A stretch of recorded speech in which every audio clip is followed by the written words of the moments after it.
Hi hello guys, this is Shiva and welcome back to our channel friends. మనం ఈరోజు ఈ వీడియోలో అయితే సోలార్ గురించి మాట్లాడుకుందాం. సోలార్ ఇంటికి ఎలాంటి సోలార్ పెట్టుకోవాలి, ఎవరు సోలార్ పెట్టుకోవాలి, అసలు ఎలాంటి ఎంత పవర్ బిల్స్ సోలార్ పెట్టుకుంటే యూజ్ అవుతుంది, అండ్ అలాగే సోలార్లో టైప్స్ ఏంటి, అండ్ సబ్సిడీ దేనికి వస్తుంది, అండ్ దట్టు నేను ఇప్పుడు ప్రజెంట్ వాడే సోలార్ రియల్లీ యూస్ఫుల్ అని అట్లాంటి సోలార్ పెట్టుకోవడం మీకు ఏమైనా ఉపయోగపడుతుంది. ఇవన్నీ అయితే మనం క్లియర్గా వీడియోలో మాట్లాడుతుంది. వీడియో అయితే లాస్ట్ వరకు స్కిప్ చేయకుండా చూడండి, మీకైతే ఎంతో కొంత యూజ్ అయితే అవుతుంది అనమాట. మనకి ఎందుకు ఏమాత్రం నేర్చుకుని వీడియోకి వెళ్దాం రండి. సో ఫస్ట్ మనం ఇక్కడ చూడాల్సింది వచ్చేసి, నేను ఈ వాడే సోలార్ వచ్చేసి ఇది జస్ట్ చాలా ఓల్డ్ సోలార్, చాలా ఓల్డ్ టెక్నాలజీ అనమాట. 2 ప్లేట్స్ వస్తాయి, అండ్ టూ ప్లేట్స్ వచ్చేసి కింద ఒక బ్యాటరీ కనెక్ట్ అయి ఉంటాయి. ఇది సేమ్ ఆఫ్ గ్రిడ్ సోలార్ అని చెప్పుకోవచ్చు. కాకపోతే ఇది వచ్చేసి మీకు దీనికి డైరెక్ట్గా DC fans and DC lights అయితే వాడాల్సి వస్తుంది. మీకు మీ ఇంట్లో ఉన్న ఫ్యాన్స్ లైట్స్ అయితే దీనికైతే వర్క్ అవ్వ అనమాట. మిక్సర్ గ్రైండర్ ఏవి వర్క్ అవ్వు. దీనికి కెపాసిటీ 250 వాట్ కన్నా తక్కువ అయితే ఉంటుందని నా అభిప్రాయం అనమాట. ఎగ్జాక్ట్గా నాకు తెలియదు పవర్ ఎంత, ఎందుకంటే ఎక్కడ మెన్షన్ అయితే చేయలేదన్నమాట. సో ఇది మేము ఉన్న హౌస్లో ఓనర్ వాళ్ళు పెట్టించుకున్నారు. సో ఇప్పుడు వాళ్ళు దాన్ని వదిలేశారు, అది పాడైపోయింది. చాలా రోజుల నుంచి అలాగే పక్కన పడేశారు. అండ్ ఇట్లాంటి సోలార్ అయితే మీకు పనికిరాదు. మేబీ ఇప్పుడు ఇవి లేవనుకుంటాను. ఇప్పుడు వచ్చేసి స్ట్రైట్గా పాయింట్లోకి వచ్చేసి, ఇక్కడ మీరు సోలార్ పెట్టాలనుకుంటే అట్లీస్ట్ మీరు 1 కిలోవాట్ సోలార్ అయితే హోమ్కి అయితే పెట్టాల్సి వస్తుంది. ఇది కూడా మీకు ఆన్ గ్రిడ్ సోలార్ అయితే పనికిరాదు, ఆఫ్ గ్రిడ్ సోలార్ పెట్టుకోవాలి. సో ఆఫ్ గ్రిడ్ సోలార్ అంటే ఏంటంటే, మీకైతే సోలార్ ప్యానల్ ఉంటుంది, దాని నుంచి బ్యాటరీ కనెక్షన్ ఉంటుంది. సో బ్యాటరీలో పవర్ని స్టోర్ చేసుకుని డే అంతా కూడా మనకి సూర్యుడి శక్తి నుంచి మనకైతే పవర్ని అయితే జనరేట్ చేసి బ్యాటరీకి అయితే పంపుతుంది అనమాట ప్యానల్. సో ఈ బ్యాటరీ సేవ్ చేసుకుంటుంది. మనకి మెయిన్లీ పవర్ ఎప్పుడు మనకి బాగా ఎక్కువ యూజ్ అవుతుందంటే నైట్ టైం యూజ్ అవుతుంది. నైట్ టైం అంటే మనకి ఆల్మోస్ట్ ప్రతి ఇంట్లో కూడా మనకి నైట్ టైమే మనం పవర్ని అయితే ఎక్కువ కన్జ్యూమ్ చేస్తాయి. ఏదో లైట్స్ కానీ, ఫ్యాన్స్ కానీ, టీవీస్ కానీ, ఏసీస్ కానీ, ఇవన్నీ కానీ. ఓకేనా. సో ఈ 1 కిలోవాట్లు మీకు వచ్చేసి మీకు 2 ఫ్యాన్స్, 3 లైట్స్, సో ఒక ఫ్రిడ్జ్, మిక్సర్, ఇవైతే వేసుకోవచ్చు. మీరు అన్ని వాడితే ఒక బ్యాటరీ బ్యాకప్ అయితే ఒకలా ఉంటుంది. లేదు లిమిటెడ్గా వాడుకుంటే ఒక లైట్, ఒక ఫ్యాన్ వేసి వాడుకుంటే ఇంకోలా ఉంటుంది. ఆల్మోస్ట్ ఒక 8 అవర్స్ టు 10 అవర్స్ కూడా వర్క్ అవుతాయి తక్కువ వాడుకుంటే. అంటే ఒక నైట్ అయితే మనం గడిపేయచ్చు దీంతో. సో ఇప్పుడు అదే ప్రాబ్లం వచ్చేసి, భయ్యా నేను ఏసీ కూడా రన్ చేసుకోవాలి, ఎలాగా నేను ఏసీ రన్ చేసుకోవాలి అంటే దీనికి కూడా ఉంది. సో సోలార్ అయితే వర్క్ అవుతుంది. కాకపోతే ఏసీ రన్ చేసుకోవాలంటే ఫస్ట్ మీ దగ్గర అయితే ఇన్వర్టర్ ఏసీ అయితే ఉండాలి. నార్మల్ ఏసీ అయితే దీనికి నడవదు అనమాట. DC inverter AC, dual inverter AC, split inverter AC, ఏదైనా సరే ఇన్వర్టర్ ఏసీ డైరెక్ట్ కరెంట్ మీద నడిచే ఇన్వర్టర్ ఏసీ ఉండాలి.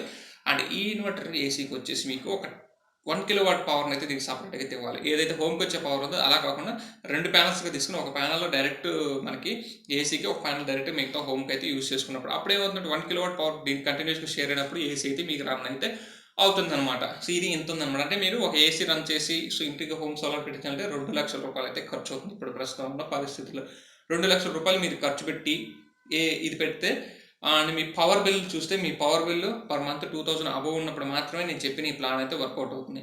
2,000 బిలో ఉంటే మాత్రం వర్కౌట్ కాదు. మీరు ఆ పెట్టే 2,00,000 మీరు ఈ పవర్లో జమ చేయాలంటే ఒక 10 సంవత్సరాలు వరకు ఎవరైతే జమ కాదు. లేదు 2,000, 3,000 మీకు కంటిన్యూస్గా కరెంట్ బిల్ ప్రతి నెల వస్తుందంటే మాత్రం మీరు దీన్ని అయితే ఒక 5 to 6 ఇయర్స్లో మీరు పెట్టిందని అయితే వెనక్కి అయితే వచ్చేస్తే అక్కడ వరకు హ్యాపీగా అయితే ఉండొచ్చు అనమాట.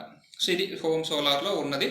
అండ్ నేను ప్రిఫర్ చేస్తానంటే, ఇప్పుడు నేను సిచ్యువేషన్లో 500 to 600 ఆర్ మహా 1,000 బిలో వస్తుంది కాబట్టి నాకు సోలార్ అయితే పెద్ద అవసరం అయితే లేదని నేను ఫీల్ అవుతాను. కాకపోతే ఖచ్చితంగా రేపు రాబోయే రోజుల్లో స్లాబ్ రేట్స్ అయితే దారుణంగా, ఇప్పుడు మనం చూసారు కదా, స్లాబ్ రేట్స్ అయితే విపరీతంగా పెంచేస్తున్నారు. మరి ఈ మంత్ నుంచే విపరీతంగా పెంచారనమాట.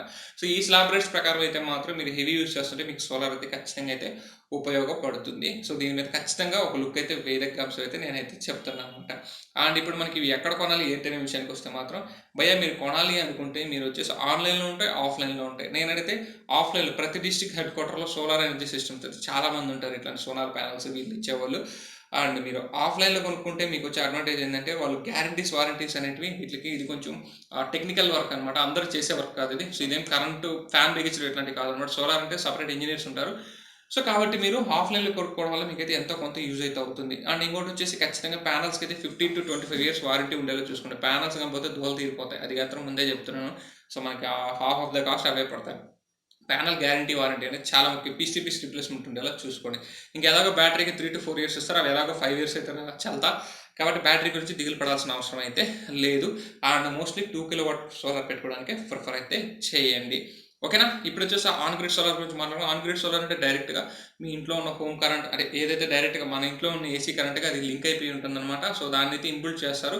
సో అదేంటంటే, మీకు సూర్యుడు ఎప్పుడైతే పవర్ స్టార్ట్ అవుతుందో అప్పటి నుంచి అయితే మీకు పవర్ ఇవ్వడం స్టార్ట్ చేస్తుంది. దీనికి ఎటువంటి బ్యాటరీస్ ఏమన్నా డైరెక్ట్గా హోమ్లో ఏదైతే మనం ఆఫీస్ పవర్ కూడా హోమ్ దాంట్లో అయితే కలిసిపోయి ఉంటుందన్నమాట అది. సో ఏదైతే మనకి ఈ ఈ పవర్ పుషప్ అయితే ఇవ్వాలన్నమాట. మనకొచ్చే ఏసీ పవర్ దానికి పుషప్ ఇచ్చినప్పుడు అది పవర్ తీసుకొని సూర్యుడి నుంచి తీసుకొని పవర్ కన్వర్ట్ చేసి మనకైతే ఇస్తుందన్నమాట. ఇది వచ్చేసి డే టైమ్ ఎక్కువ యూజ్ చేసేవాళ్ళు లైక్ ఆఫీసెస్, షాపింగ్ మాల్స్ వీళ్ళకైతే బాగా యూజ్ అవుతుంది. అదర్వైజ్ మీకు హోమ్కి అయితే మనం డే టైమ్ తీసి పొడిచేది లేదు. మహా అంటే ఒక టీవీ, ఒక ఫ్యాన్ రన్ చేస్తాం మోస్ట్లీ అంటే. సో కాబట్టి మనకైతే హోమ్ పర్పస్కి అయితే మాత్రం మీరైతే దీన్ని స్కిప్ చేయండి. ఇక మరి దీని యొక్క సబ్సిడీస్ గురించి మాట్లాడాల్సి వస్తే మీకైతే ఆన్ గ్రిడ్కి అయితే సబ్సిడీస్ ఉన్నాయని నేను విన్నాను. ఆఫ్ గ్రిడ్కి అయితే ఎక్కడ సబ్సిడీస్ లేవు. మేబీ ఒకసారి ట్రై చేయండి. ఎందుకంటే 2 కిలోవాట్ 3 కిలోవాట్ పెట్టాలంటే మాత్రం ఎవడు సబ్సిడీ అయితే ఇవ్వడం. ఏదో లోకల్ ఇప్పుడు నేను చెప్పిన సోలార్ ఉంది కదా, ఇక్కడ ఉన్న ప్రజెంట్ నేను యూస్ చేస్తున్న సోలార్ అవి పల్లెటూరులో పెట్టుంటారు. బ్యాంక్స్ వాళ్ళు 20,000 25,000కి సోలార్ సెట్ చేసి పెట్టారు. కానీ అవి లైక్ అట్లాంటి సోలార్స్కి సబ్సిడీ అయితే ఇస్తుంది. కానీ ఇట్లాంటి హై పవర్కి అయితే సబ్సిడీ అయితే మీకు ఎక్కడ రాదనమాట. ఇది సోలార్ గురించి నేను చెప్పవచ్చేదనమాట. సో ఇప్పుడు సోలార్ పెట్టడం అవసరమా అంటే, సో ఎవరైనా ఫ్యూచరిస్టిక్గా ముందు చూపు ఉన్నట్లయితే మాత్రం సోలార్ పెట్టుకోవడం చాలా మంచిది. ఎందుకంటే రేపు ఈ స్లాబ్ రేట్స్ బేస్ చేసుకుని పవర్ బిల్స్ అయితే దారుణంగా వస్తాయి. అప్పుడు వచ్చినప్పుడు ఏంటంటే ఆటోమేటిక్ ఈ సోలార్ కూడా ఈ ప్యానల్స్ కానీ విపరీతమైన రేట్ అయితే పెరగబోతుంది. ఆ టైంలో మీరు వచ్చేసి కొనాలంటే మాత్రం ఆకాశానికి వెళ్ళి ఉంటాయి. ఎవరైనా పెట్టాలని అంటే ముందు చూపుతో ఆలోచించే వాళ్ళు ఎవరైనా ఉంటే మాత్రం ఇప్పుడు సోలార్ పెట్టుకోవడం చాలా మంచి ఉత్తమమైన పని అయితే నేను చెప్తాను. అట్లీస్ట్ 2 కిలోవాట్ సోలార్ పెట్టుకోండి. ఎందుకంటే ఆ 2 కిలోవాట్ సోలార్ అనేది మీకు చెప్పాను కదా, ఒక ఏసీ రన్ చేయొచ్చు, నార్మల్ అప్లయన్సెస్ అన్ని కూడా రన్ చేయొచ్చు. 8 అవర్స్ వరకు మీకు ఇవన్నీ కూడా రన్ అయ్యేదానికి అవకాశం అయితే ఉంటుంది. ఇది నా చాయిస్ అనమాట. ఇక దీంట్లో బ్యాటరీస్ ఇవన్నీ కూడా ఏంటంటే మీరు తీసుకున్న సోలార్ ప్యాకేజ్ బట్టి ఉంటాయి. అక్కడ మీరు మోస్ట్లీ లూమినస్ బ్యాటరీస్ చాలా బాగుంటాయని నేను విన్నాను. వాటిని అయితే ట్రై చేయండి. వారంటీస్ గ్యారంటీస్ ఖచ్చితంగా అయితే చూసుకోండి. మళ్ళీ చెప్తున్నాను, వారంటీస్ గ్యారంటీస్ అన్ని మీ చేతుల్లో ఉంటే నా చేతుల్లో ఉండవు. సో మీరు అక్కడికి వెళ్ళేసి మీరు మాట్లాడుకుని తీసుకునే విధానాన్ని పట్టు. సోలార్ ప్యానల్కి మళ్ళీ కూడా చెప్తున్నాను, warranty and guarantee piece to piece replacement 15 years to 25 years ఉంటే చాలా బెస్ట్ అయితే నేను చెప్తున్నాను అనమాట. అలాగే మీరు అప్రోచ్ అయ్యే సోలార్ కంపెనీ గురించి అయితే పూర్తిగా ఎంక్వైరీ చేయండి. వాళ్ళ ఎప్పటి నుంచి ఎస్టాబ్లిష్ చేస్తున్నారు, సో వాళ్ళు ఎన్ని రోజులు సర్వీస్ ఇస్తున్నారు, ఇవన్నీ అయితే ఎంక్వైరీ చేసుకోండి. ఇదంతా కూడా మీ ఓన్ రిస్క్ అయితే అవుతుంది అనమాట. ఎందుకంటే ఒక్కొక్క ఏరియాలో ఒక్కొక్కరు అయితే ప్రొవైడ్ చేస్తారు. అన్ని ఏరియాలో ఒకే కంపెనీ ప్రొవైడ్ చేస్తున్నారు అయితే మనం చెప్పలేం. కాబట్టి ఇది ఫ్రెండ్స్ టోటల్గా సోలార్స్ గురించి. సోలార్ మీద నేను ఈ హోమ్ సోలార్ మీద మీకు ఒక బ్రీఫ్ ఐడియా అయితే ఇచ్చాను అనుకుంటున్నాను. ఈ వీడియో కానీ మీకు నచ్చితే లైక్ చేయండి, షేర్ చేయండి. మన ఛానల్ అయితే సబ్స్క్రైబ్ చేసుకోవడం మాత్రం మర్చిపోవద్దు. This is Shiva signing off. See next. Bye bye. జై హింద్ గాయ్స్.